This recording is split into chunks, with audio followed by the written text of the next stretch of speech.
Are you losing your lane with Claude every time? Here are 4 laning tips for you. Number 1. Know your matchup. So even before the game starts, during pick ban phase, you should already be trying to analyze the enemy's team comp. Identify key threats in their team, and choose your battle spell wisely. Like if the opponents pick hard CC, you must go Purify at all costs. Also, take a look at your own team's composition.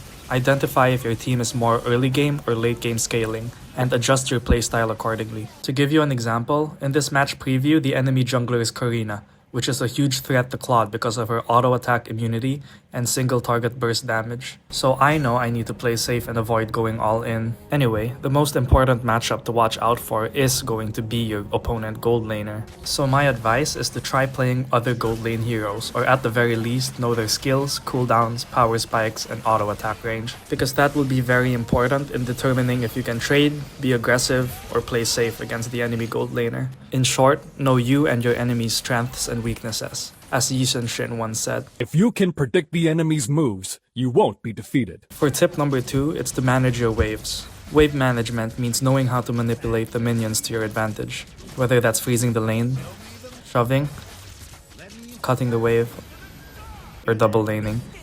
I'll show you how to apply tips 1 and 2 in this clip here. Watch how I play against this Mia. I know she's running Inspire as her spell, so I don't want to enter long fights with her. I also know that Kagura and Karina can come gank anytime and burst me down easily, so I want to play closer to my tower. In order to do that, I freeze the wave by not hitting the minions, and I just go for last hits with my first skill or auto attacks. Watch how I only look for trades when her skill 2 is on cooldown. Mia is making a mistake here because she's hitting her minions for no reason, making it super easy for me to freeze. If she has full passive stacks, I disengage. So as you can see, I'm applying both tips here. I'm careful to not take any losing trades while making sure I stay healthy and last hit minions, and at the same time forcing the wave to slow push towards me and prevent easy gank angles from their jungler and mid lane. Now, should I always be freezing? No.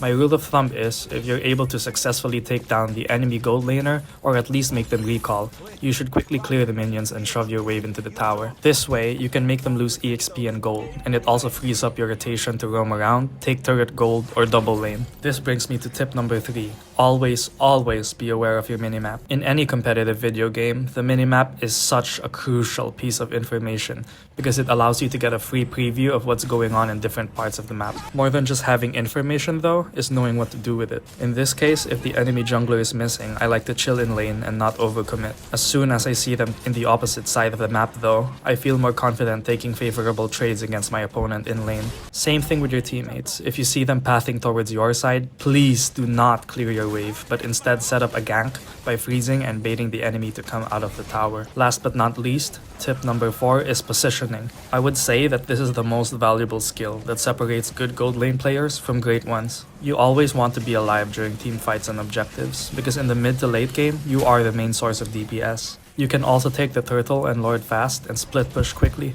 and the only way you can stay alive is if you master positioning yourself to do the most damage possible, while taking the least damage in return. Does that make sense? You should know the enemies will try to pick you off, so play behind your roamer or EXP laner. Don't dive in first, and try to wait for as many of the enemy's skills to go on cooldown before you commit to a fight. Also, position yourself to be able to reach priority targets, which is usually going to be the enemy mage or jungler first. Once you eliminate the damage dealers, you can shred the front line with your auto attacks. And these are the 4 tips to lane better with Claude and dominate your games. These tips don't actually just apply to Claude, but any gold lane hero in general. You even see these concepts being applied at the highest level of pro play, so learn them well and good luck in your rank games.